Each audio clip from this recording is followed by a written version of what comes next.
morning from the For the See Me. This is Chris Robinson with your Trader's Exclusive comment today, Tuesday the 7th. Well, we're going to talk about grains, and we're going to have one little comment about the stock market. The grains, what a difference a weekend makes. We went into the long weekend. Funds had gotten long. We had a great $1.45 rally in soybeans. We come back in, and here it is Tuesday, and we're over the precipice. Guys are looking at that 970 as possible support in the beans, but beans sharply lower. Funds went from being short to being long. Their activity drove the grains all higher. Now they're long. Are they long and wrong? How long are they? Well, they went from being short 113,000 wheat to long 11,000 wheat. They were short 100,000 plus corn to long 87,000 corn. They were short about 80,000 to 90,000 soybeans. Now they're long 60,000 soybeans, and they're long meal and oil. So you can see that even how important it is to watch what the funds are doing. Fundamentals kind of fall to the wayside. We rallied on too much rain. My experience has been that rain at the end of the day does make grain. We would have to have a really, really severe amount of rain, something back to like it was 1993 when you had the Mississippi flood. We just haven't seen that. So yesterday we got crop conditions. There was no tip back in conditions, and guys were looking for the conditions of the crop to get worse, so then prices would have rallied.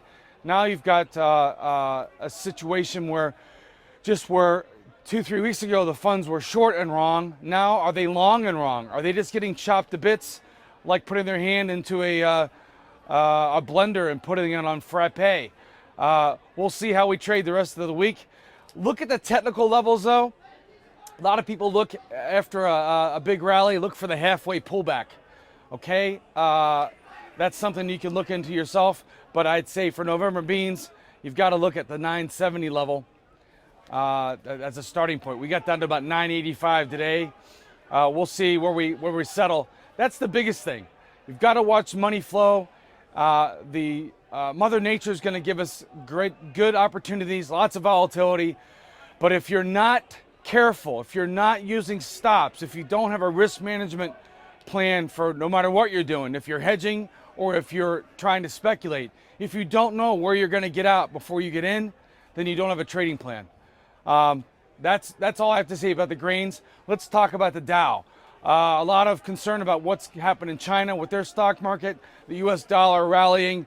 Looks like it wants to take a run possibly at that par level because of what's going on in Greece.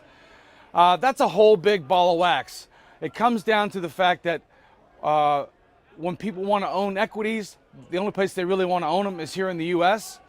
We did have a correction. What's a correction? Well, anything less than 5% is considered noise. If you take the contract high in the Dow September contract, which was 18,250, a 5% correction, okay, it's about 900 plus points. You can do the math yourself. 0.05 times 18,250.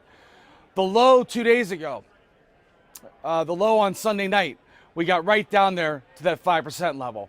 Now we've had a lot of volatility today. Some guys are looking for that. It's anybody's guess. Are we going to stop at 5%? We did the first time.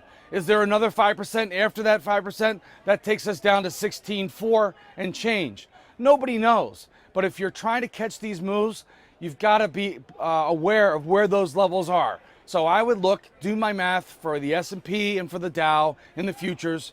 Look at what the contract high was and say, okay, where's a 5% correction? Where's a 10% correction? And have a plan to take advantage of that one way or the other. From the For the See Me, this is Chris Robinson. Hope you're making dough.